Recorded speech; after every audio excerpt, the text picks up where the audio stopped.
Baik, saya akan mulai saja ya. Saya akan mulai. Baiklah, Bismillahirrahmanirrahim. Assalamualaikum warahmatullahi wabarakatuh. Eh, Selamat berjumpa kembali ya teman-teman, walaupun dalam suasana apa ini, pandemi gitu ya. Jadi setelah teman-teman selesai melakukan KP, ternyata harus kembali lagi ke kampus dengan suasana yang ya seperti yang dibayangkan.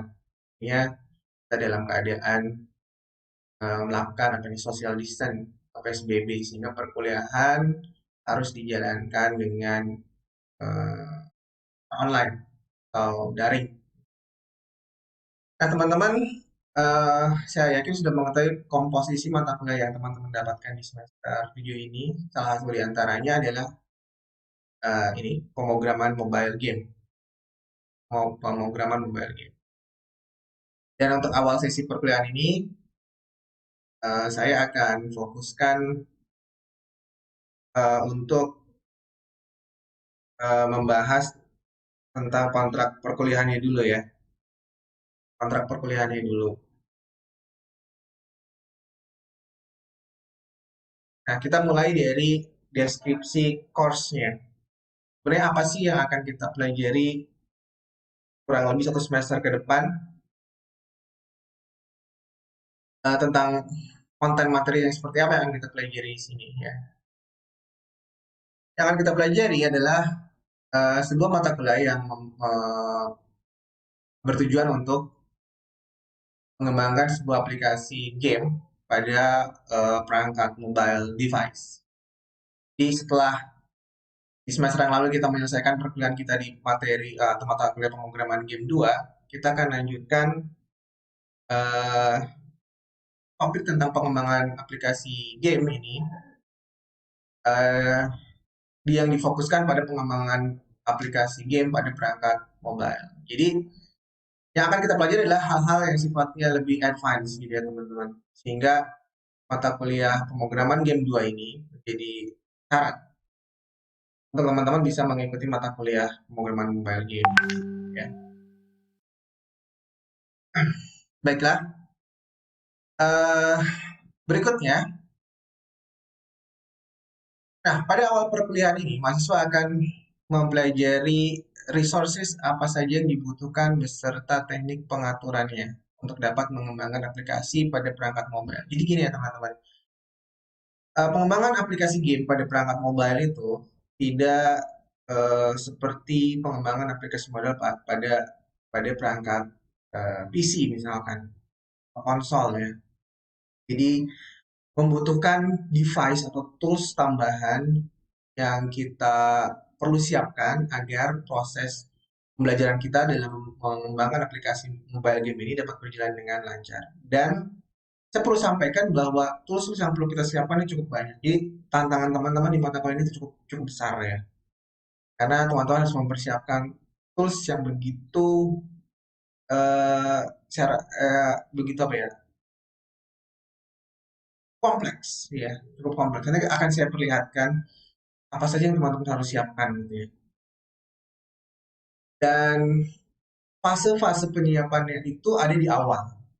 Jika teman-teman gagal mempersiapkan tools itu, kemungkinan teman-teman akan kesulitan untuk bisa melanjutkan materi-materi berikutnya. Jadi teman-teman harus pastikan di awal bahwa teman-teman sudah mampu mengkonfigurasi, mempersiapkan tools yang dibutuhkan. Nah, itu yang akan kita pelajari di awal pertemuan, ya. Jadi course deskripsinya seperti itu. Nah, setelah teman-teman berhasil mengkonfigurasi atau mempersiapkan tools yang dibutuhkan, kita akan melanjutkan ke step berikutnya, yaitu kita akan pelajari penanganan input.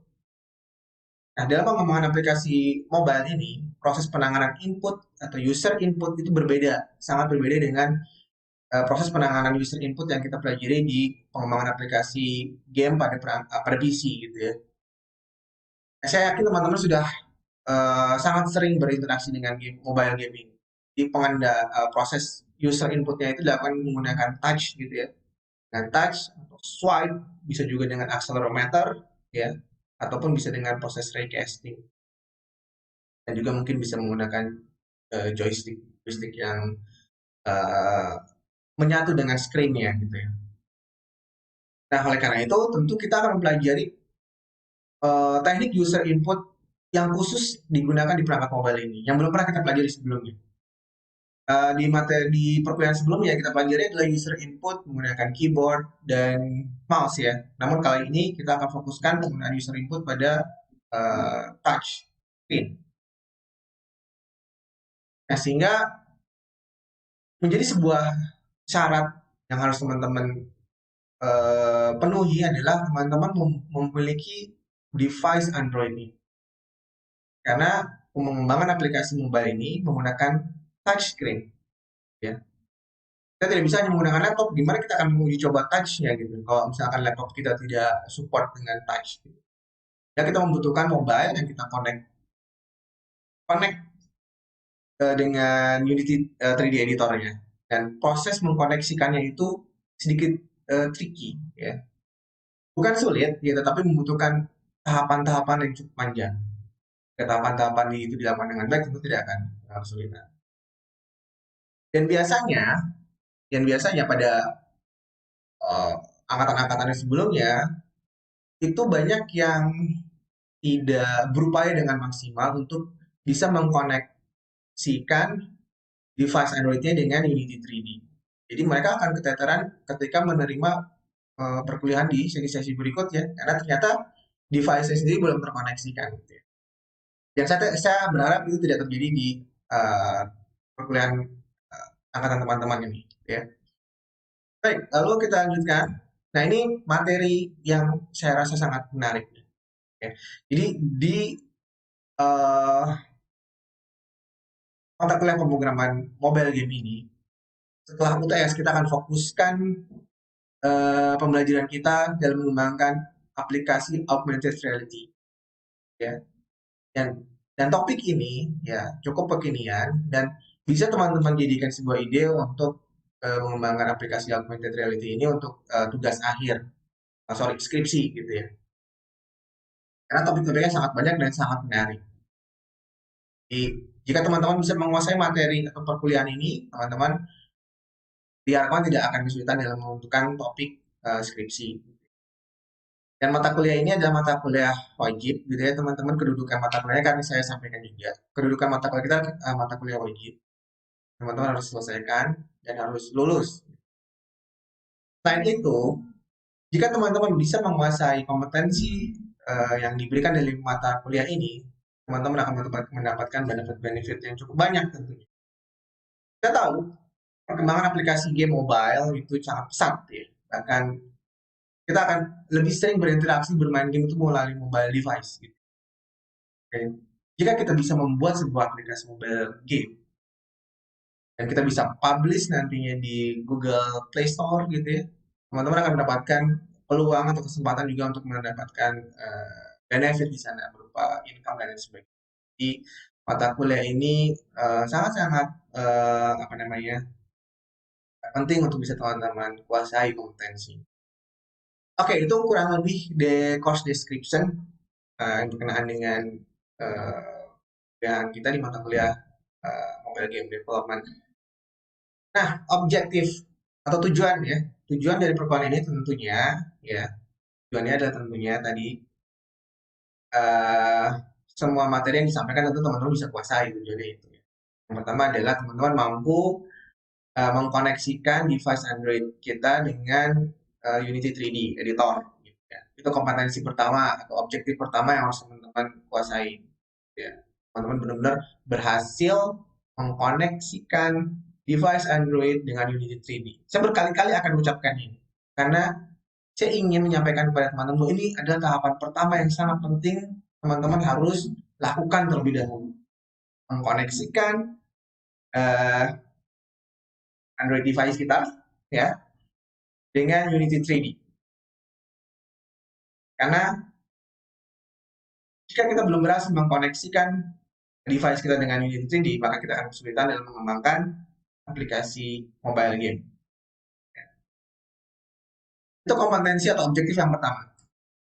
Objektif yang kedua adalah mahasiswa mampu mengimplementasikan pendeteksian input tentunya. Yang tadi sudah saya sampaikan di awal bahwa materi kita juga akan mempelajari teknik user input. Ya, sehingga kompetensi ini juga menjadi objektif yang teman-teman harus penuhi. Ya, jadi teman-teman menguasai berbagai macam teknik input pada pemrograman mobile, yaitu touch input, accelerometer, swipe input, dan recasting. Nah, itu beberapa teknik input yang harus teman-teman kuasai. Tambah satu lagi nanti joystick gitu ya. Oke, itu objektif yang kedua. Kita akan lanjutkan ke objektif yang ketiga.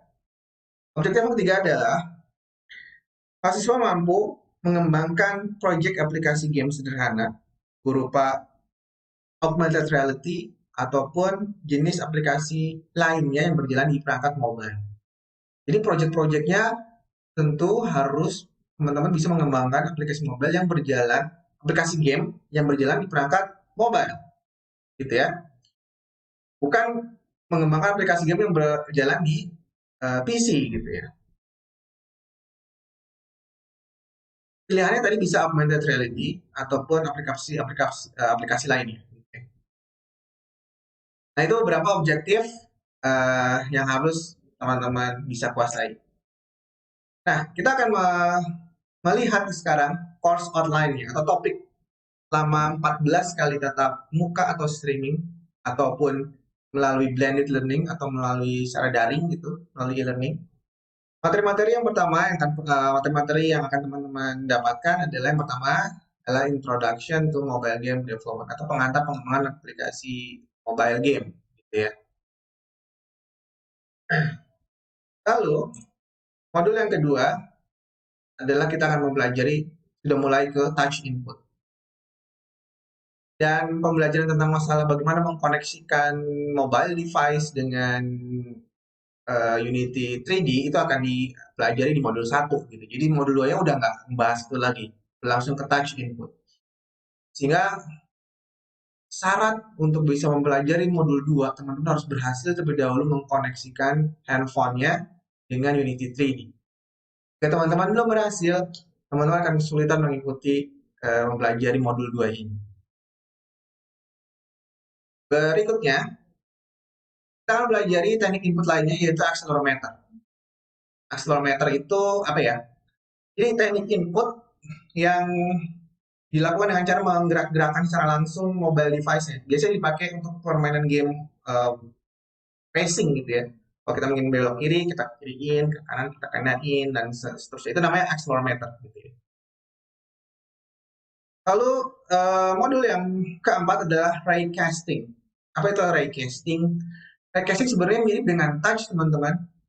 Tetapi yang membedakan adalah raycasting itu kita berupaya untuk bisa seolah-olah bisa me- menyentuh sebuah objek yang ada di dalam sebuah screen kita, tapi jaraknya cukup jauh gitu ya.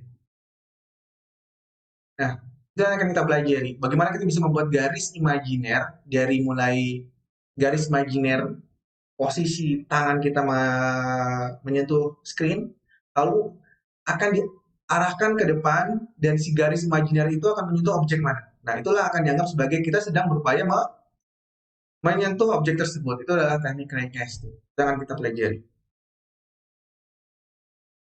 Berikutnya, modul ke-5. Kita akan mempelajari proses atau user input berikutnya yaitu swipe touch. Apa itu swipe touch? Berbeda dengan touch, swipe adalah proses touch.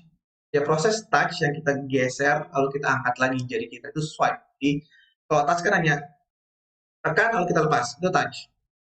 Tapi kalau swipe, kita tekan, kita geser baru kita lepas, itu swipe. Ya, kita akan kita belajar.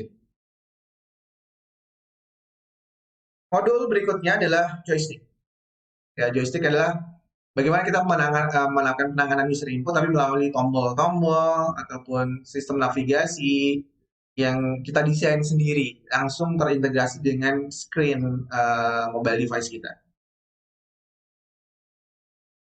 Berikutnya adalah modul 7. Kita akan pelajari bagaimana teknik mendesain sebuah menu yang spesifik kita yang berjalan di perangkat mobile gitu ya. Ini ternyata dalam mendesain menu di perangkat mobile itu ada teknik-teknik spesifik ya teman-teman. Yang berbeda ketika kita mendesain menu di PC gitu ya.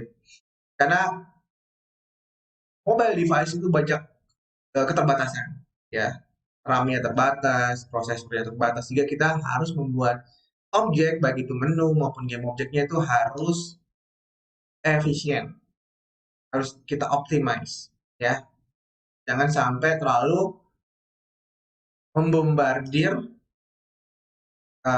penggunaan resources. Nanti akhirnya gamenya berat untuk dijalankan. Berikutnya modul 8. Nah, kita mulai nih ya. Setelah habis UTS itu di modul ke-8 kita langsung belajar tentang pengantar augmented reality. Dan modul 9 kita akan belajar khusus augmented reality pada objek 2D ya. Yang temanya adalah image recognition. Apa itu image recognition? Kita bisa merecognition, bisa mengenali sebuah objek 2D melalui aplikasi augmented reality. Lalu topik berikutnya adalah image tracking. Image tracking itu adalah kita bisa mengetahui pergerakan sebuah image gitu ya. Misalkan kita memiliki image sepeda gitu ya, atau mobil gitu.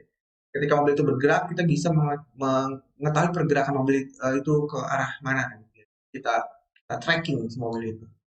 Jadi untuk mendeteksi ada benda yang bergerak, dan benda yang bergerak itu adalah mobil. Modul 11 sama ya, temanya adalah image recognition dan image tracking, tapi modul 11 dan 12 itu objeknya berbeda, yaitu 3D. Modul 9 dan 10 objeknya 2D, sedangkan modul 11 dan 12 adalah objeknya adalah 3D. Ya. Lalu modul ke-13 dan 14 kita akan fokuskan untuk membuat project, ya, final project. Saya nggak tahu ya, apakah nanti semua outline ini bisa disampaikan, bisa teman-teman terima dengan baik gitu ya, karena mengingat proses pembelajaran daring ini baru kita uh, lakukan baru-baru ini gitu ya. Tapi kita harus optimis ya agar pembelajaran kita ini tetap bisa berjalan dengan baik. Caranya gimana ya? Caranya teman-teman rajin-rajin membuka e-learning, rajin-rajin mencari bahan-bahan pembelajaran yang sesuai dengan topik ini di internet sana sudah banyak sekali ya teman-teman. Jadi tentu saya juga berharap teman-teman tidak cepat puas atau cukup dengan materi-materi yang saya berikan. Teman-teman harus berusaha menggali materi-materi yang lain yang bertebaran di sana di internet dan bagus-bagus gitu. Nah, itulah kelas outline kita selama 14 pertemuan. Nah, berikutnya adalah metode. Metode pembelajarannya seperti apa ini? Metode pembelajarannya, tentu kita akan mendesain metode pembelajaran yang sekiranya cocok untuk diberikan pada era pandemi ini. Kalau mau kita akan optimalkan daring. Nah, daring ini walaupun uh, kita mempelajari secara online, kita harus mempersiapkan konten-kontennya dan metode pembelajarannya agar proses pembelajaran tetap berjalan dengan baik. Ya, materi bisa diterima dengan baik. Nah, salah satunya adalah menggunakan video tutorial. Ya, akan secara rutin saya akan coba produksi untuk memudahkan teman-teman dalam melaksanakan mencoba praktikum mandiri. Berikutnya adalah pemaparan bahan pembelajaran ya berupa PPT, presentasi, dan lain sebagainya. Lalu video pengayaan pembelajaran. Video pengayaan ini adalah video-video yang saya share, yang saya dapatkan dari internet, ya bisa dari YouTube, bisa dari Udemy, bisa dari online course lainnya yang sangat baik yang bisa pelajari. Jadi video tutorial ini saya buat sendiri, sedangkan kalau yang video pengayaan ini akan saya share dari video-video yang bersumber dari eksternal gitu ya. Dan diskusi dan tanya jawab. Diskusi dan tanya jawab ini adalah fitur yang disiapkan di e-learning gitu ya.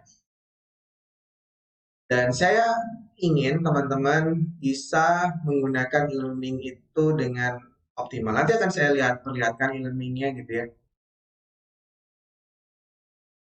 Dan diskusi dan tanya jawab ini pun akan dianggap sebagai keaktifan teman-teman ya, ada nilainya. Ya. Misalkan ada mahasiswa yang bertanya, nanti mahasiswa yang lain bisa menanggapi gitu ya. Tidak mesti harus dari saya. Dan latihan mandiri. Ada penugasan berupa latihan mandiri dan juga ada penugasan berupa tes formatif. Latihan mandiri itu akan ada di setiap topik, sedangkan tes formatif hanya akan satu kali muncul di setiap modul. Karena modul itu bisa terdiri dari beberapa topik. Ya, misalkan modul satu itu terdiri dari dua topik ya teman-teman. Berarti ada dua tes, ada dua latihan mandiri dan satu tes formatif. Lalu survei kepuasan. Ya, survei kepuasan ini sebenarnya sebuah upaya yang kita lakukan untuk mendapatkan feedback dari teman-teman tentang proses pembelajaran kita selama satu semester ya. Apakah puas, pengalaman teman-teman lah intinya. Experience-nya gimana, cukup puas, ada kendala atau gimana, nanti ada surveinya gitu ya, teman-teman bisa menjawab di sana. Dan penilaian, evaluasi ya, evaluasi atau penilaian ya, kita akan rumuskan bagaimana proses penilaiannya itu melalui kehadiran. Ya. Kehadiran akan dinilai, kehadiran teman-teman di e-learning tentunya atau streaming gitu, itu akan dinilai. Jadi setiap kali ada pertemuan streaming, teman-teman tolong bisa aktif mengetikkan di live chat karena ini akan dikontrol oleh jurusan ya. Jadi jurusan juga masuk ke dalam sesi live streaming ini untuk mengontrol aktivitas teman-teman di live chat ya.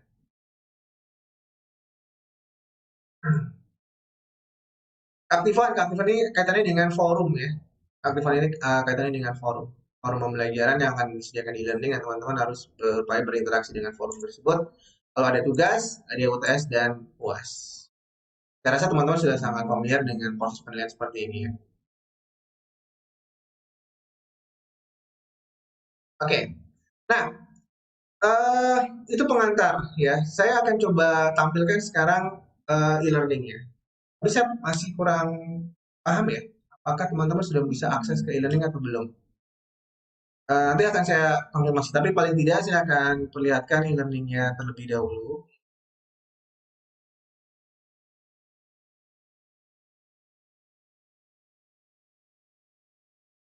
Nah, ini, jadi kita memiliki Indigos yang baru ya teman-teman. Jadi Indigosnya nanti teman-teman bisa akses di ACID, indigos.icmi.ac.id, gitu ya. Dan teman-teman bisa scroll pada bagian My Course. Nanti teman-teman bisa ups.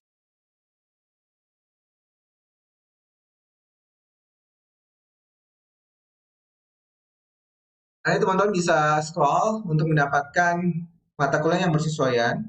Kalau teman-teman bisa lihat konten mata kuliah tersebut, ya. Lalu teman-teman akan mendapatkan konten-konten seperti ini. Saya akan coba switch ke student view. Nah, ini yang akan teman-teman dapatkan, ya. Di sana teman-teman bisa melihat course description-nya. Teman-teman juga bisa melihat objektif, capaian pembelajaran yang diinginkan. Teman-teman juga bisa melihat konten materi yang akan dipelajari selama 14 pertemuan. Lalu juga teman-teman bisa melihat metodologi pembelajaran yang digunakan dalam perkuliahan ini. Lalu referensi pendukung, ya, dan juga resources ya pengelola dari e-learning ini. Jadi e-learning ini kebetulan mentornya saya sendiri dan administratornya ada 4 di sini. Salah satu beberapa di antaranya di sini ada Pak Dadang sendiri sebagai administrator utama, lalu Pak Dian, saya sendiri dan Pak Irfan ya.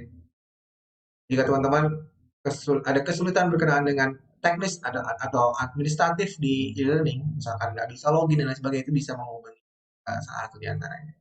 Tapi jangan yang saya aja atau Pak Irfan deh ya, nggak usah kepada dengan dia udah sibuk gitu ya. Dan teman-teman juga bisa melihat poin-poin penilaian di situ, yaitu tentang deskripsi, ya. Lalu berikutnya, tentu teman-teman bisa mengakses e-learning. Jadi di sini ada beberapa link ya teman-teman, menu gitu ya. Ada dokumen, ada learning pad, ada link-link yang berupa video-video. Lalu juga nanti ada assignment, tugas, lalu forum dan tes formatif berupa multiple choice. Nah, semua fitur-fitur ini bisa teman-teman akses secara langsung melalui learning pad. Jadi bisa langsung ke menu-menunya. Langsung jika teman-teman ingin mendapatkan videonya aja lah, apakah teman-teman harus melalui learning pad ya tidak bisa langsung. Ya, tapi saya sarankan sih learning pad ini harus diakses. Kita coba ya learning pad-nya.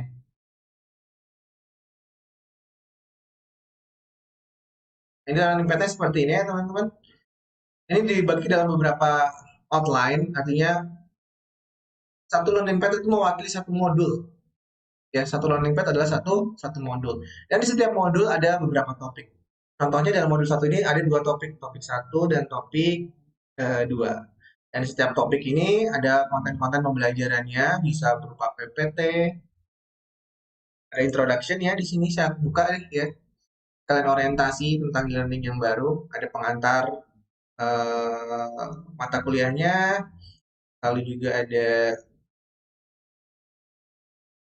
perkiraan waktu, oh sorry di sini ya.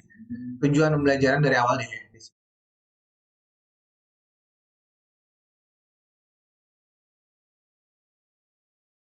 Learning outcomes atau tujuan pembelajaran, ya bisa teman-teman baca di situ. Lalu struktur konten materi ya di setiap modul. Di modul itu ada kebetulan di modul ini ada dua buah topik, topik satu dan topik dua. Topik satu itu tentang pengantar Android dan topik duanya adalah resources configuration seperti tadi. Kita akan belajar mengkonfigurasi eh, Android device kita agar terhubung dengan Unity 3D ya. Nah, kita masuk ke topik satu. Topik satu itu mempelajari tentang dasar-dasar atau pengantar teknologi Android ya. Itu ada perkiraan waktu belajarnya dan juga di sana sudah saya siapkan video eh, pembelajarannya. Ya, jadi teman-teman bisa akses lagi video pembelajaran eh, tentang topik satu ini. Ya, ini saya buat malam-malam jadi agak gelap. Eh, lalu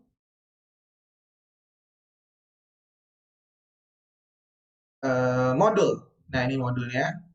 Modulnya harus dibaca ya, karena nanti di bagian tes formatif saya akan kasih soal yang bersumber dari modul-modul tersebut, bisa dari videonya, dari semua materi yang saya berikan, itu akan ditanyakan di tes formatif. Jadi teman-teman harus perlu membacanya.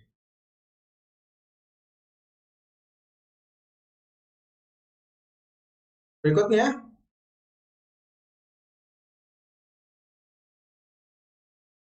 nah ini ada video pengayaan yang sudah saya singgung tadi. Jadi saya akan sisipkan beberapa video pengayaan yang akan mempermudah teman-teman, memperkaya pengetahuan teman-teman tentang topik yang berkaitan. Dan ini harus teman-teman baca juga, harus teman-teman pelajari juga. Ya. Karena juga akan keluar dan membantu teman-teman dalam eh, memahami dengan lebih baik materi-materinya.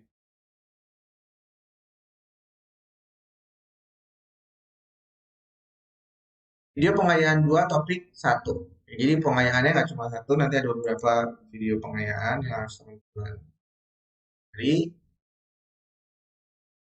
Dan ini yang saya tadi singgung forum diskusi, ya.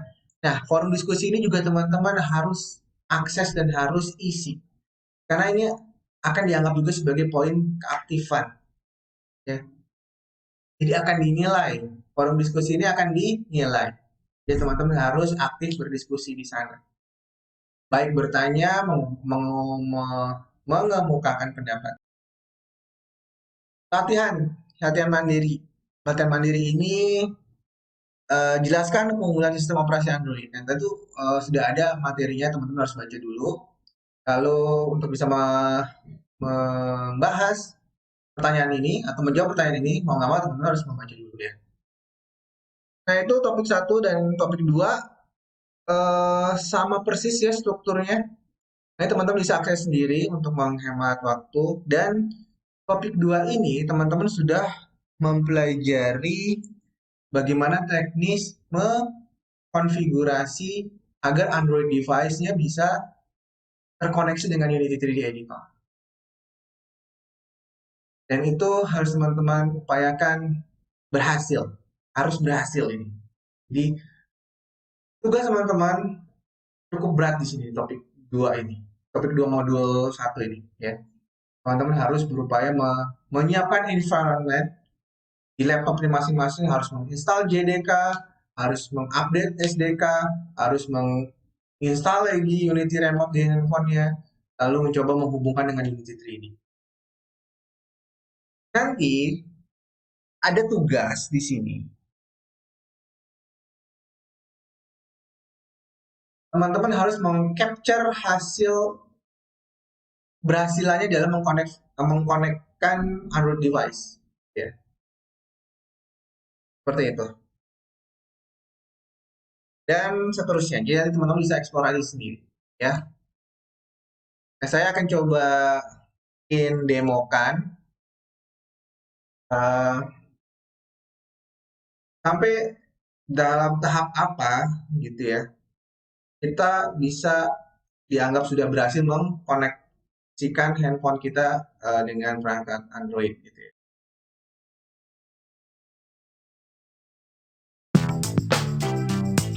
Nah, saya akan coba ke game. Ini ya.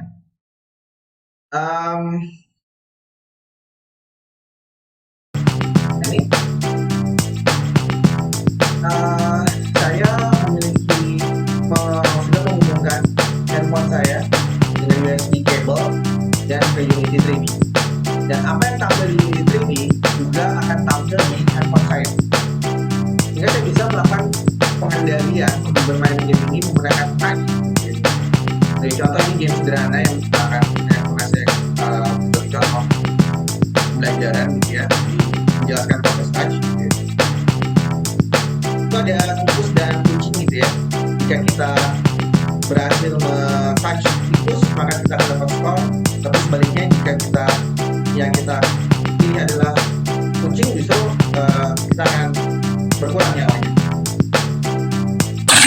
Itu ya, skornya 1, 2. Tapi kalau yang ditekan adalah kucing, justru kita akan berkurang nyawanya. Nah, sampai dalam tahapan itulah kita dianggap sudah berhasil mengkonekkan handphone kita dengan Unity 3D. Jadi kita bisa mengendalikan game melalui handphone kita. Jadi apa yang tampil di game Unity 3D sama seperti yang kita lihat di handphone.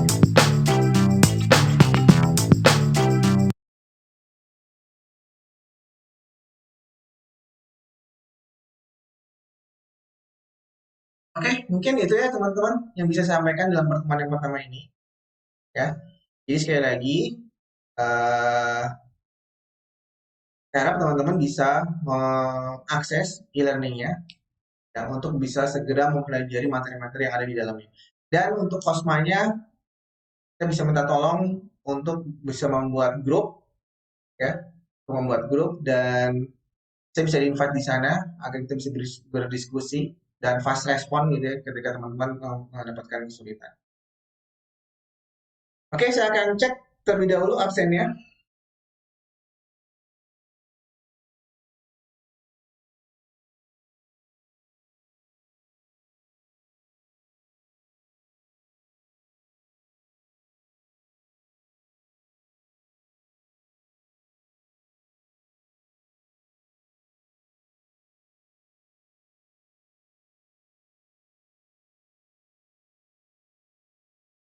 Mungkin itu ya yang bisa sampaikan. Terima kasih atas perhatiannya ya. Semoga teman-teman selalu dalam keadaan sehat selalu ya dan bisa mengikuti juga perkuliahan yang diselenggarakan secara daring ini dengan sebaik-baiknya. Terima kasih, mohon maaf atas segala kekurangan. Assalamualaikum warahmatullahi wabarakatuh.